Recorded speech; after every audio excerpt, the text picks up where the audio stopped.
नमस्कार. मी शिल्पा साम संजीवनीमध्ये आपल्या सर्वांचं मनपूर्वक स्वागत करते. आजचा आपला विषय आहे मणक्यांचे विकार आणि होमिओपॅथी उपचार. माझ्या मनाप्रमाणे जसे तुम्हाला वाटत असेल की मणक्यांचे विकार आणि होमिओपॅथी उपचार, अर्थातच माझ्या मनात जसे बरेच प्रश्न निर्माण झाले आहेत त्याचप्रमाणे तुमच्या मनात देखील प्रश्न निर्माण झालेच असतील. कारण होमिओपॅथीमध्ये देखील मणक्यांच्या विकारांवरती असे अनेक उपचार सुचवले आहेत हे आतापर्यंत आपल्याला माहितीच नव्हतं. चला तर जाणून घेऊया आजच्या कार्यक्रमामध्ये. आज आपल्याबरोबर आहेत डॉक्टर नितीन दर्डा. आपण यांचं स्वागत करूया. साम संजीवनीमध्ये तुमचं मनपूर्वक स्वागत. नमस्कार.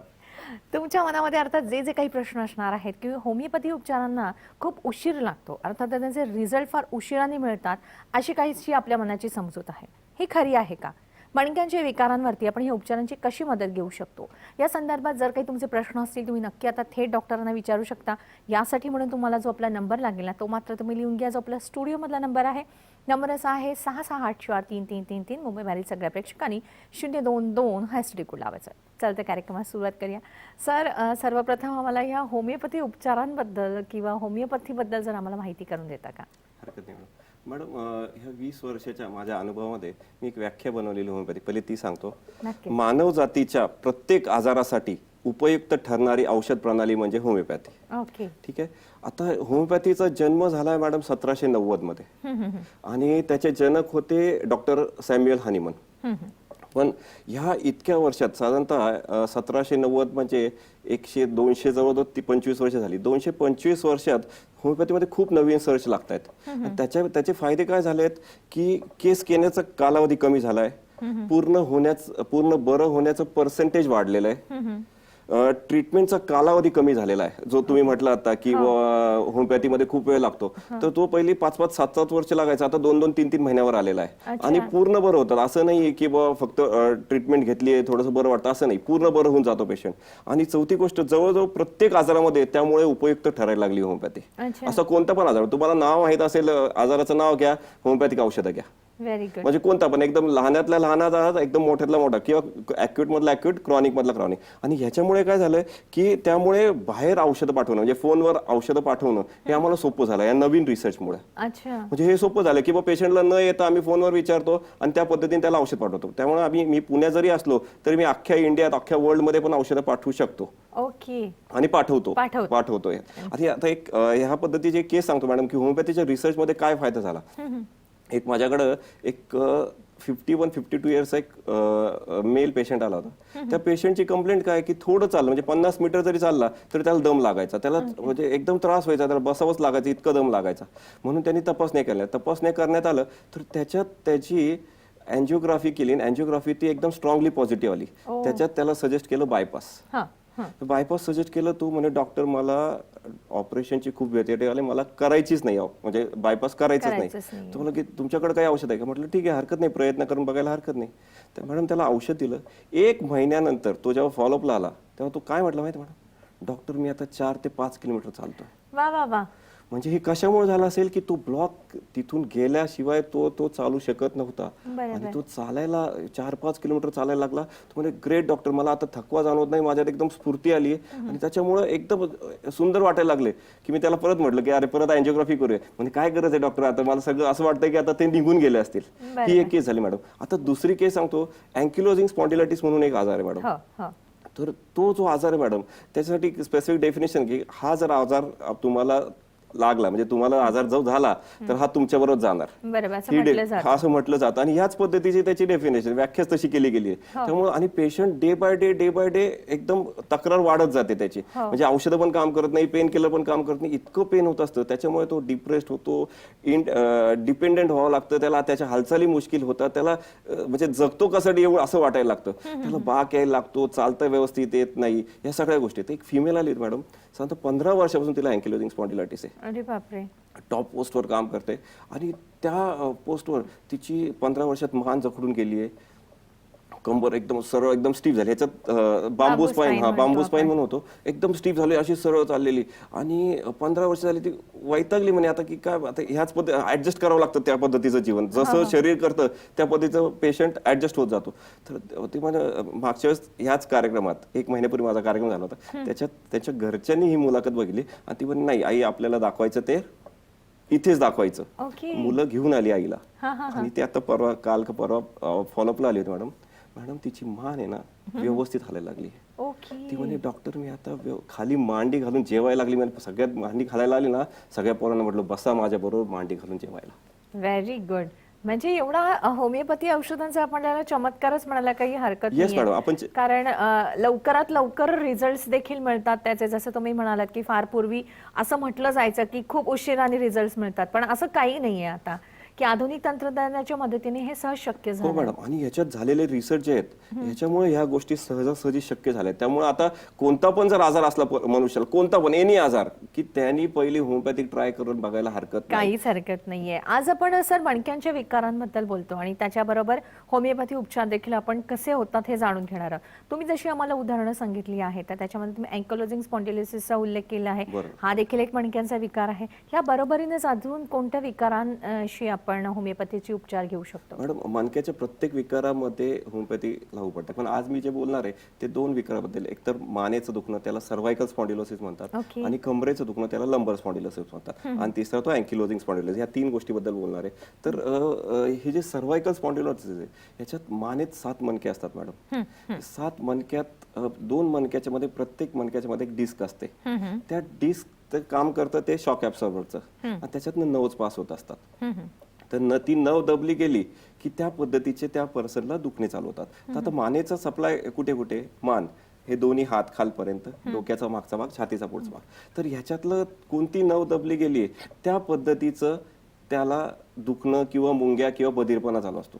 खूप पेशंटमध्ये चक्कर पण येतात. एक केस सांगतो मॅडम, आत्ताच लेटेस्ट आलेली. माझा जुना पेशंट होता, खूप दिवस झाला औषध नाही घेतले. तिने एका म्हणजे तिच्या वडिलांना पाठवलं आणि म्हटलं की डॉक्टर खूप मानेचा त्रास होतोय, 7 दिवस झालेत म्हणे, हलता येत नाही, इतकी चक्कर येते, मान इतकी दुखते की म्हणजे काहीच करू शकत नाहीये आणि प्लीज औषध पाठवा म्हणे. ठीक आहे औषध पण मॅडम म्हटलं 7 चक्कर येते म्हणजे सिरियस केस आहे बाबा, मी 7 दिवसात औषध पाठवतो, बघा तुम्हाला कसं वाटतं. तिला 7 दिवसात औषध. मॅडम 7 दिवसांनी 5व्याच दिवशी फोन आला की डॉक्टर माझी चक्कर थांबली आहे, मानही थांबली आहे, मी आता येऊन जाईल पुढच्या औषधांसाठी. Very good. सर खरं तर फार पूर्वी असं व्हायचं की होमिओपॅथीमध्ये पूर्ण त्या रुग्णांची हिस्ट्री लागत होती. तर आता तुम्ही जसं उल्लेख केलेला आहे की आपण फोनवर देखील औषधं देत असता.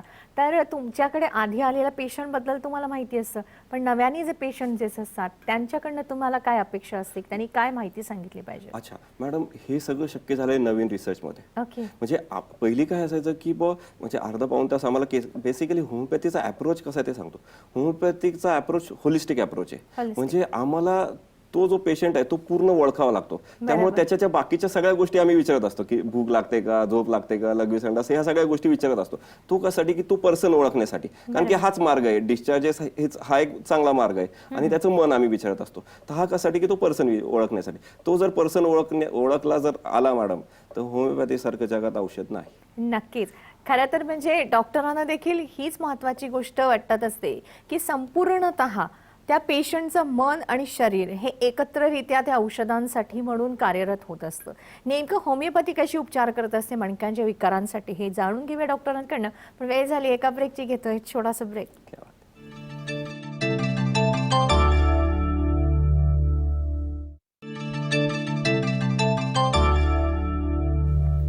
ब्रेकनंतर पुन्हा एकदा आपल्या सर्वांचं मनपूर्वक स्वागत. आज आपण माहिती करून घेत आहोत मणक्यांच्या विकारांबद्दल.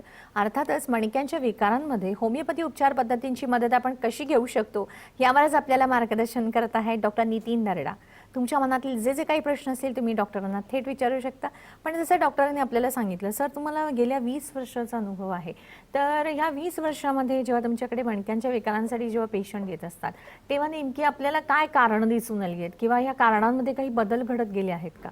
अच्छा, बेसिकली मणक्याच्या विकारामध्ये आजपर्यंत स्पेसिफिक कारण सापडलेलं नाही की का हे घडतंय. पण एक अभ्यासांती खूप सगळ्या पेशंटचा अभ्यास केल्यानंतर एक कारण सगळ्यात महत्त्वाचं लक्षात आलं ते मानसिक तणाव. ही सगळ्यात महत्त्वाचं गोष्ट ते. आणि त्याच्यामुळं झालेली झोपेचं डिस्टर्बन्स, नंतर व्यायामाचा अभाव, हे फास्ट जीवनमुळे, कॉम्प्युटर युगामुळे कंटिन्यूस एकटक बघणं, त्यामुळे मानेचे प्रकार जास्त वाढायला लागलेत. एका जागेवर बसून फास्ट लाईफ, अवेळी जीवन, व्यसन आणि मेन झोपेची तक्रार ही सगळ्यात महत्त्वाची मॅडम. म्हणजे वेळ मिळत नाही कोणाला झोपण्यासाठी किंवा कामाच्या टेन्शनमुळे झोप येत नाहीये किंवा सांसारिक कारणांमुळे झोप येत नाहीये. आणि झोप ही खूप महत्वाची. आपण म्हणतो ना की जगात सगळ्यात सुखी माणूस कोण, तर ज्याची झोप शांत असेल तो जगातला सगळ्यात सुखी माणूस. नक्कीच. तर त्यामुळं इथे जर झोप डिस्टर्ब झाली की त्याचा इफेक्ट त्याच्या शरीरावर व्हायला लागतो आणि त्याचा सगळ्यात मोठं ठरतं ते हे स्पॉन्डिलोसिस. म्हणजे कमरेचं आणि मानेचे विकार इतके कॉमनली त्याच्यामुळे दिसण्यात आलेले आहेत.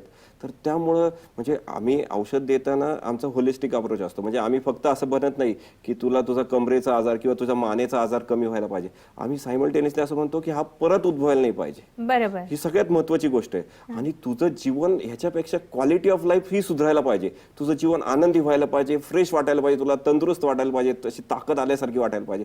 आणि हे सगळं घडतं आमच्या होमिओपॅथीच्या औषधाच्या रिसर्चमुळे. इतकं सुंदर रिसर्च झालेत मॅडम की त्याच्यामुळे औषध इतकं सुंदर लागू पडतं. आणि ते जर लागू पडलं तर त्या पेशंटला असं वाटतं की अरे आपण नवीन जीवन जगायला लागलो.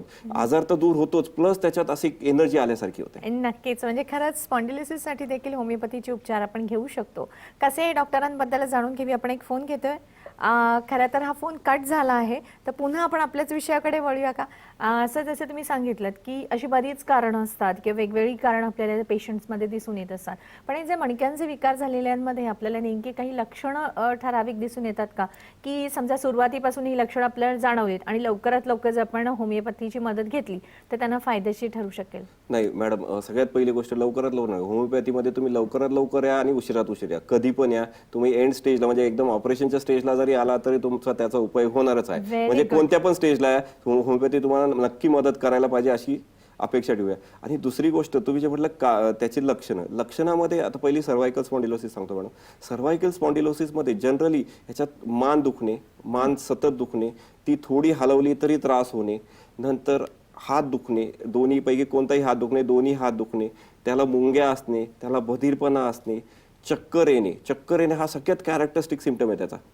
नंतर मागचं डोकं दुखणे, ह्या सगळ्या गोष्टी होत असतात. ह्याच्यातला कोणतं पण दुखणं सतत असेल, पार्शियल असेल, मुवमेंट मध्ये असेल, कसं पण तो त्याला इतका त्रास झाला. आणि मान बघितलं का, मान हे सांभाळणारा सगळे आपले मेन ऑर्गन जे आहेत त्याला सांभाळणारा ऑर्गन आहे. त्यामुळे मान मनुष्य इतका हे होतो की तो मान हलवायला पण घाबरतो. आणि त्याच पद्धतीने त्याचं आयुष्य चाललेलं असतं. आणि तो इतका घाबर, आणि मानेचं ऑपरेशन करायचं म्हटलं तो अजून घाबरतो की अरे बापरे, मानेचं ऑपरेशन झालं म्हणजे परत काही उलट झालं तर सगळंच अवघड आहे.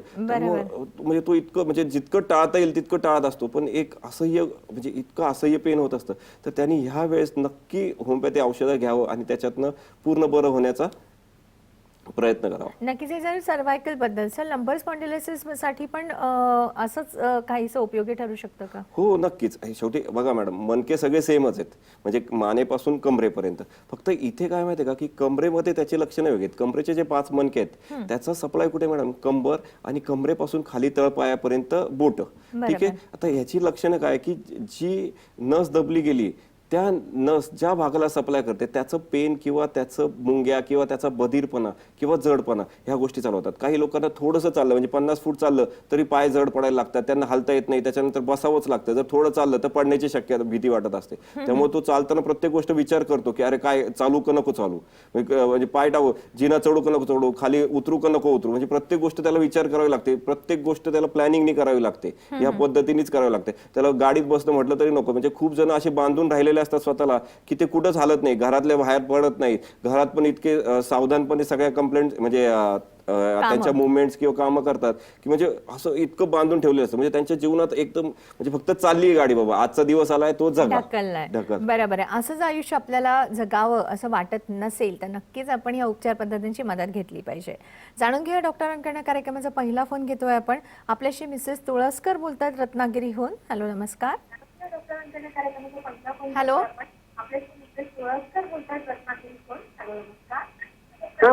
हा नमस्कार, तुमचा प्रश्न विचारा. डॉक्टर, तुमचा टीव्हीचा आवाज कृपया कमी करता का?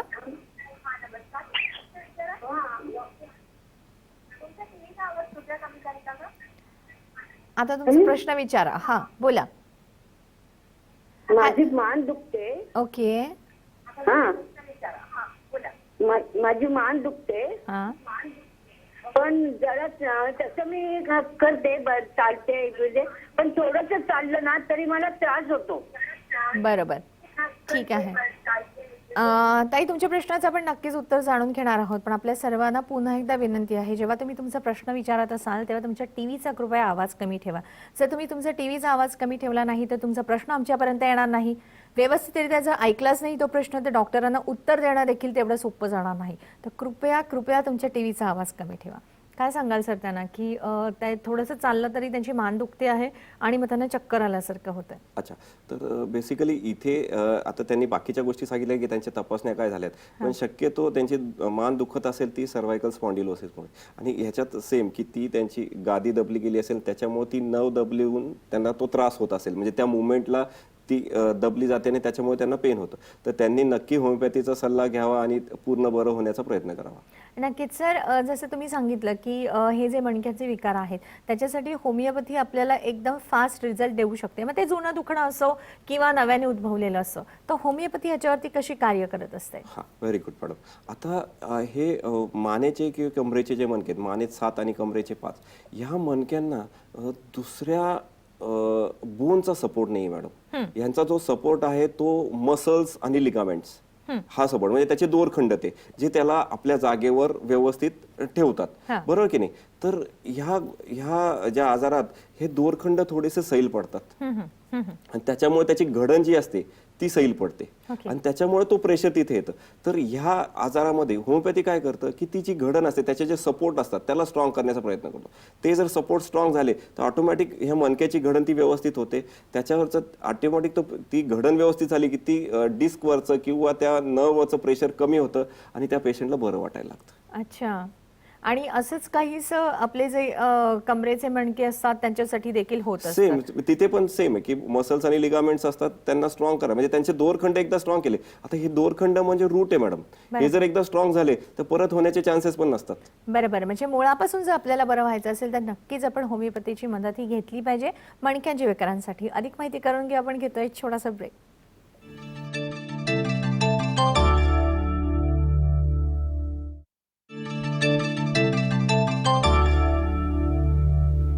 ब्रेकनंतर पुन्हा एकदा आपल्या सर्वांचं मनपूर्वक स्वागत. माहिती करून घेत आहोत ते आपले जे मणक्यांचे विकार आहेत त्याच्यासाठी म्हणून होमिओपॅथी उपचार पद्धती